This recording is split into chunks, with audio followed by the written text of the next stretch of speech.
자, 우리 옆에 분과 또 인사 나누시죠. 사랑합니다. 축복합니다. 반갑습니다. 네, 오늘은 502주년 종교개혁 기념주의를 맞이하면서 기독교 신앙의 본질을 찾아서라는 제목으로 오늘 이 아침 하나님의 말씀을 받도록 하겠습니다. 사도행전에는 초대교회의 역사가 기록이 되어 있습니다. 이 초대교회는 불같은 그런 열정과 더불어서 성령의 강하신 능력이 나타나 있습니다. 그래서 교회들이 부흥되고 성도들의 영적 성장이 이루어지게 되었는데요. 그래서 초대교회는 전도가 폭발적으로 일어나서 3,000명 때로는 5,000명씩 그 주님을 만나게 되고 또 전도되어지는 놀라운 역사가 나타났습니다.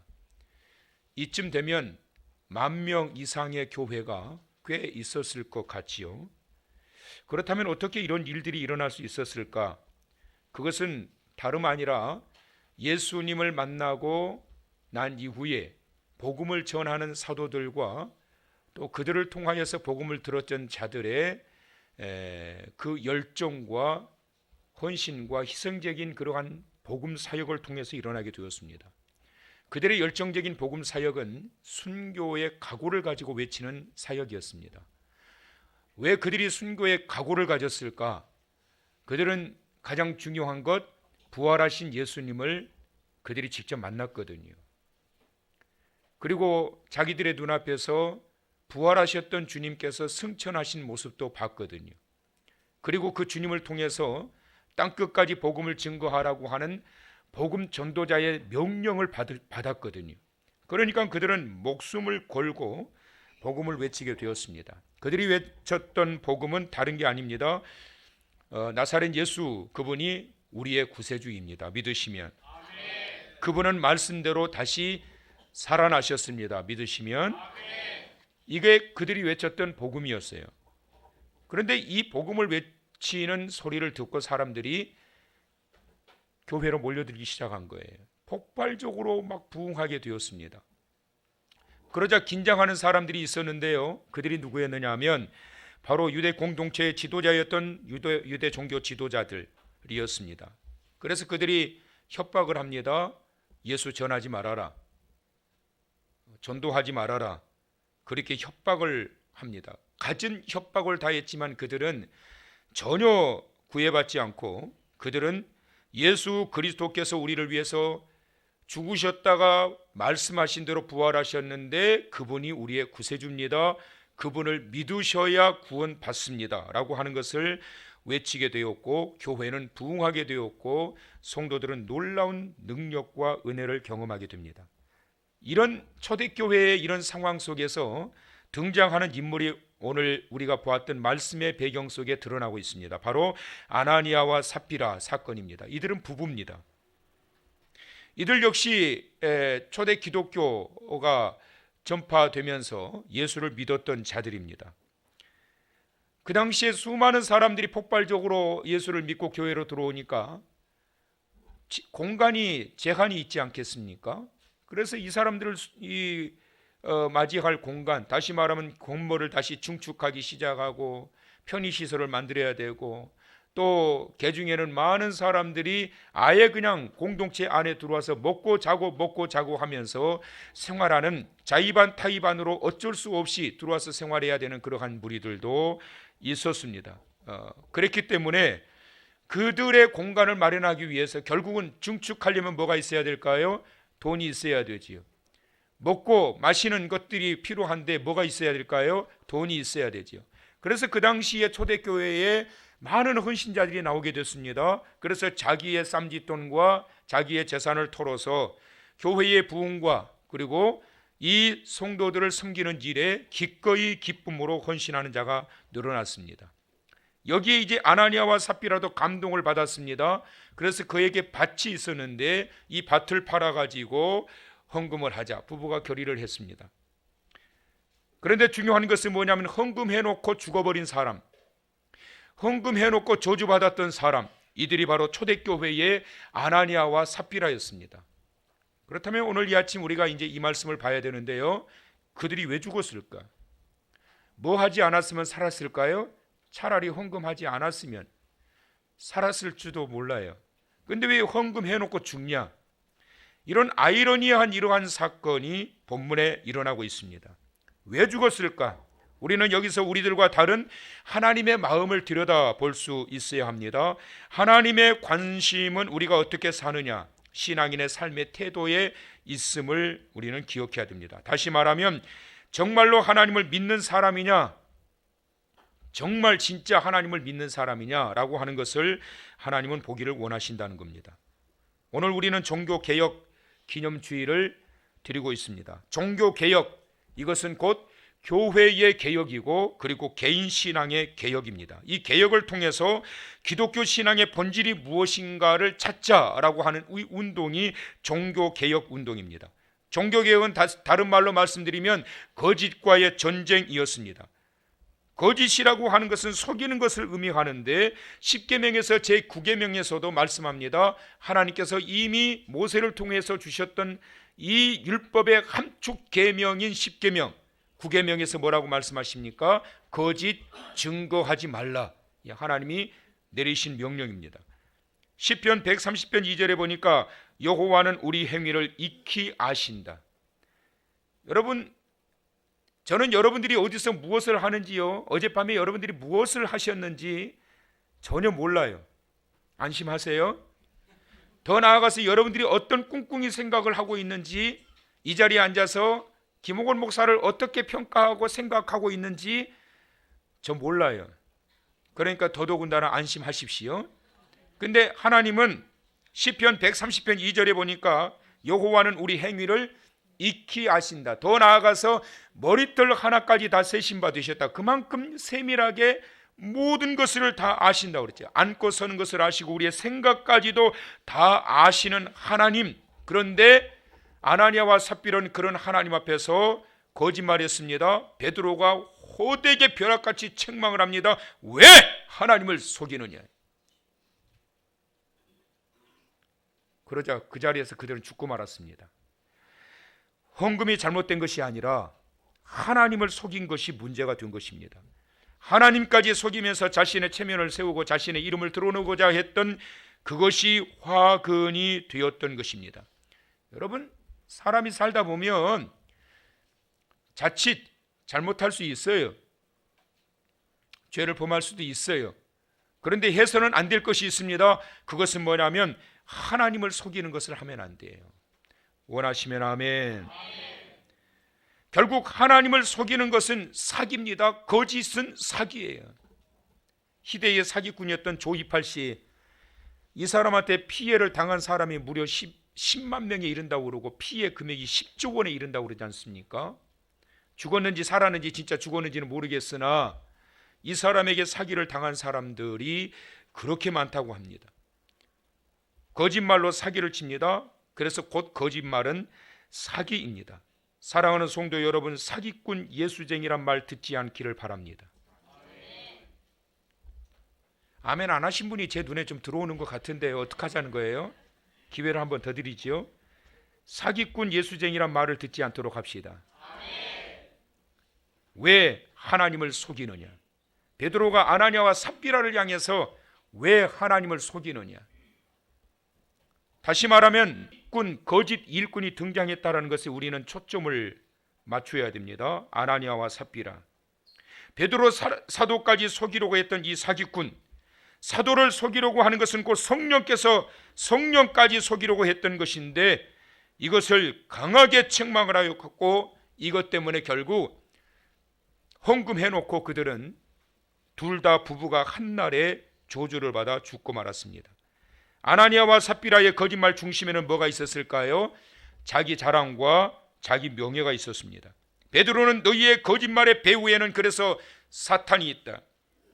순수한 마음으로 교회를 생각하고 순수한 마음으로 하나님의 영광을 위해서 헌신하고자 하는 그 순수한 열정에서 시작된 것이 아니라 그 배후에는 뭐가 있어요? 자기의 자랑과 자기의 명예가 있었기 때문에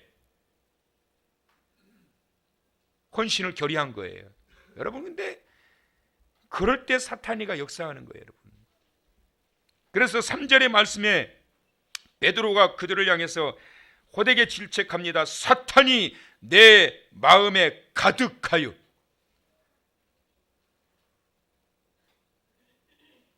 옆 사람한테 한번 해보세요, 여러분. 옆 사람 쳐다보고. 제가 시킨 거니까 무서워하지 말고 따라서 하세요.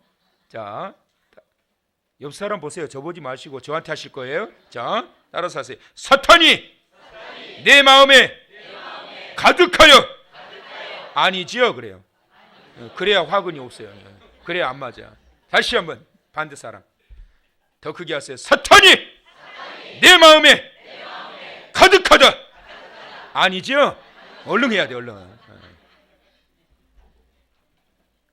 여러분, 아나니아와 삽비라는 사탄이 가득했습니다. 그러면 여러분 한 가지 여기서 생각해 볼 게 있어요.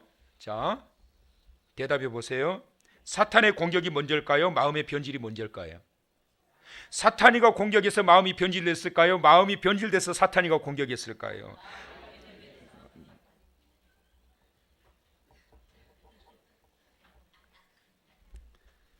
여러분, 많은 사람들이 그런 생각합니다. 사탄이가 공격해서 내 마음이 변질됐어요. 아니에요, 여러분. 내 마음이 하나님의 순수함이 변질되게 되고 내 의지와 내 노력과 내 믿음이 먼저 뒤집어지고 바뀌어지고 변질되니까. 그래서 여러분, 바울 사도는 사탄에게, 마귀에게 틈을 보이지 말라, 마귀에게 틈을 보이지 말라, 마귀에게 틈을 보이지 말라 말씀한 거예요.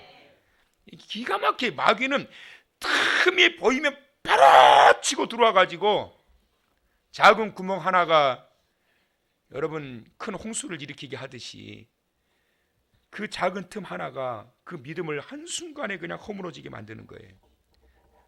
사탄은 예수님의 수제자였던 베드로까지도 공격했습니다. 마태복음 16장에 보면 베드로는 다른 제자들과는 다르게 훌륭한 고백을 해요. 주는 그리스도시요 살아계신 하나님의 아들입니다. 천금 같은 고백을 한 거예요, 여러분. 이거는 굉장한 고백인 게, 주는 그리스도죠. 그리스도가 메시아거든요, 구원자. 그리고 살아계신 하나님의 아들입니다, 성자 하나님. 와, 이거 엄청난 고백인 거거든요. 그러다 우쭐대는 거지요. 야, 너 대단하다, 너. 다른 제자들이 옆으로 보면서 와, 베드로가 저런 사람이었었어? 우쭐대는 거지요. 예수님이 이제 이 찰나에 십자가에 죽으시게 될 거라고 하는, 그리고 3일 만에 부활하시게 될 거라고 하는 십자가의 비밀을 선포합니다. 베드로가 우쭐에 있는 상황에서 주여 그리 마옵소서. 누가 있으니까? 내가 있잖아요. 내가 지금 뭐라고 그랬어요? 내가 지금 주여 그리 마옵소서. 예수님 말씀하셔서 사탄아 내 뒤로 물러가라.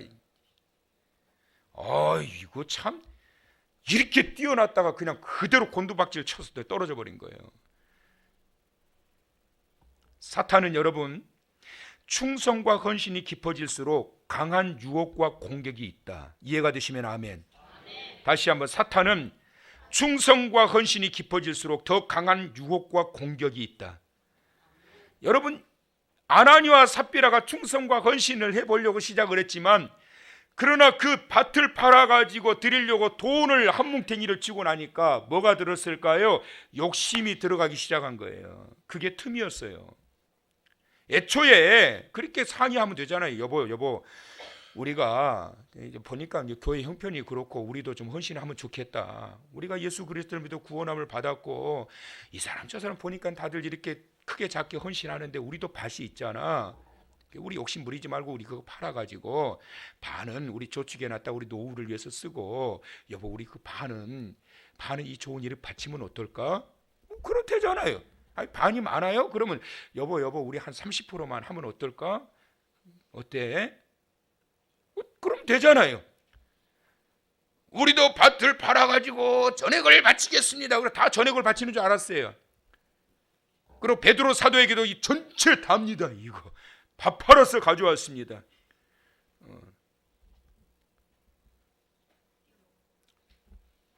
이것이 바로 충성과 헌신이 깊어질수록 사탄은 강한 유혹과 공격이 들어와서 무너지게 하는 것이었습니다. 베드로도 역시 마찬가지입니다. 주는 그리스도시요 살아계신 하나님의 아들입니다. 대단한 고백이 있었지만 거기에서 우쭐대는 마음과 더불어서 자기 명예, 자기 자랑, 이것이 들어오는 그 순간 사탄은 여지없이 투고 치고 들어옵니다. 그래서 예수님이 말씀하십니다. 베드로야, 내 뒤로 물러가라. 그랬어요? 사탄아, 내 뒤로 물러가라. 그를 움직여서 흔들어 버리게 한 자가 누구냐면 바로 사탄이었기 때문입니다. 우리가 가지고 있는 패기, 힘은 두 가지가 있는데요, 세상적인 패기가 있고 신앙적인 패기가 있어요. 세상적인 패기는 육적인 패기이고 신앙적인 패기는 영적인 패기입니다. 그래서 이 세상적인 패기는 뭐냐? 한마디로 내가 모든 것을 할 수 있다는 거예요. 패기는 좋지요. 뭐 다 할 수 있어. 나는 다 할 수 있어. 패기 있게 사는 거 좋지요. 그런데 신앙적이고 영적인 패기는 뭐냐? 그리스도 안에서 내가 다 할 수 있다. 할렐루야. 그러니까 신앙적이고 영적인 패기는 중심이 뭐냐면 예수 그리스도예요. 내게 능력 주시는 자 안에서 내가 모든 것을 할 수 있느니라. 근데 세상적인 패기는 뭐냐면 내게 능력 주시는 자는 빠져버렸어요. 그리고 뒤에만 있어요. 내가 모든 것을 할 수 있느니라. 여러분, 사탄의 강한 공격과 유혹은 바로 이것을 통해서 우리를 무너뜨리게 합니다. 베드로가 바로 그런 고백이에요. 아나니아와 삽비로가 이런 마음의 자세였어요. 세상적인 패기, 육적인 패기, 이걸로 헌신하게 될 때 여지없이 사탄은 치고 들어오는 거예요. 한국 교회가 부흥할 때 철저히 하나님을 의지할 때였어요. 그래서 기도원마다 사람들이 얼마나 많았고 삶 골짜기마다 기도원은 또 얼마나 많았어요. 그런데 한국 교회가 점점 기울어지기 시작하면서 기도원이 무엇으로 바뀐 줄 아십니까? 수양관으로 바뀌어요. 여러분, 기도는 목표 대상이 누구예요? 하나님이에요. 하나님, 나 좀 살려주세요. 그래서 기도원이 있는 거예요. 하나님, 우리 좀 살려주세요. 하나님, 우리 자녀 좀 살려주세요. 이게 기도원인 거예요. 근데 수양관은 뭐냐? 수양관은 내가 중심이에요. 나 좀 쉬어야 돼. 그래서 목회자들이 수양관 가서 쉬어요. 물론 쉼이 필요하지요, 목회자도. 근데 기도원이 줄어들게 되고 수양관, 편의시설을 만들어 놓고 수양관이 늘어나게 된다라고 하는 것은 결국은 뭐냐? 그것은 결국은 신앙적이고 영적인 패기에 의존하는 의존적인 존재가 이제는 점점 기울어지게 되면서 세상적이고 육적인 패기 쪽으로 옮겨지게 되었다라고 하는 안타까운 사실인 거예요. 영적인 패기는 하나님을 의지합니다. 육적인 패기를 자기를 의지합니다. 다 할 수 있다는 거예요. 하나님의 기적과 하나님의 은혜와 하나님의 능력은 내가 모든 것을 할 수 있다라고 하는 세상적 패기를 통해서 이루어지는 것이 아니라 내게 능력 주시는 자 안에서 내가 모든 것을 할 수 있다. 여기에서 나타나게 되는 거예요. 여러분, 철저히 하나님을 얼마나 의지하느냐, 얼마나 하나님을 의지하느냐, 이것이 바로 신앙의 중심이고 기독교의 본질인 거예요. 종교 개혁의 시작은 로마 가톨릭 교회가 베드로 성당을 짓는 것으로부터 시작이 됩니다. 베드로 성당의 가치가 이태리의 몇 년치의 예산에 포함된다는 거 아니겠습니까? 여러분, 성당 하나가 그 정도로 어마어마한 돈을 쏟아 부어서 지었는데 이 로마 가톨릭 교회가 결국은 그렇게 어떻게 그 돈을 모아들였느냐? 면죄부를 팔아가지고 모아들였다는 거 아니에요. 면죄부를 팔면, 이 면죄부만 사면 네 부모가 지옥에 있다가 천국 간다. 그러니까 결국 천국 가고 안 가고는 하나님의 손에 있는 것이 아니라 누구의 손에 있는 거예요? 면죄부를 샀느냐 안 샀느냐, 여기에 달려있는 거예요. 이게 로마 가톨릭의 부패성이었던 것입니다. 모든 것은 하나님을 믿고 의지함으로 영적인 그러한 토 안에서 신앙적인 그 본질 안에서 하나님을 믿고 의지함으로 모든 인생의 길이 열리게 되고 건강한 인생의 삶의 토를 잡게 되는 줄을 믿으시기 바랍니다. 헛되지 않은 인생이란 뭘까? 잠언서와 전도서에서 말씀해 놓으셨어요. 잠언과 전도서의 기록은 따라서 하실래요? 하나님을 믿고 의지하라. 이것이 기독교 신앙의 본질이에요. 하나님을 믿고 의지하라. 내 자신의 패기를 가지고 나아가면 아나니아와 삽비라도 그 당시에 기독교인이었습니다. 그런데 그들도 무너져요. 사탄의 공격을 받아요. 베드로도 역시 마찬가지예요. 하나님을 의지하는 믿음의 신앙의 중심 안에서 시작이 되는 것이 아니라 자기의 패기를 가지고 큰 소리 쳤다가는 결국에는 그도 나는 예수님을 모른다 부인하지 않습니까? 결국은 신앙의 그래서 본질은 뭐냐? 하나님을 믿고 의지하는 곳으로부터 시작이 되는 것입니다. 종교개혁은 사람이 변화되는 것입니다. 제가 삶에서 참 두려운 말이 있는데 그게 뭐냐면 심은 대로 거두리라. 이게 참 두려워요. 저는 심은 대로 거두리라. 육적인 패기로 시작을 했다면 처음에는 잘 되는 것 같지요. 자신만만하니까 육적 패기가 생기는 것 아니겠습니까, 여러분? 그런데 그런 육적인 패기로 모든 것이 되는 것이 아니라 결국에는 거두는 것을 보게 될 때 심은 대로 거두는 걸 보게 돼요. 신앙의 중심, 기독교적인 본질 그 안에서 믿음 안에서 살아갔던 그러한 자들에게는 과정 속에 숱한 고난이 있을지라도 하나님께서는 결과에 영화롭게 하시는 것을 보게 됩니다. 영적으로 심으면 신앙적인 열매를 거두게 됩니다. 육적으로 심으면 세상적인 결과만 남게 됩니다. 사랑하는 우리 한길교회 성도 여러분, 여러분의 삶의 모습은 진정한 변화가 되셨습니까? 진정한 기독교 신앙의 본질 안에서 하나님 앞에 나아가고 계십니까? 육적인 패기만 가지고 자신만만해서 큰 소리만 치고 있지 않습니까? 신앙의 본질 안에서 정말 하나님을 의지하고 하나님, 내 인생의 전 모든 과정을 주님 앞에 내어 맡깁니다. 내 인생을 통치해 주십시오.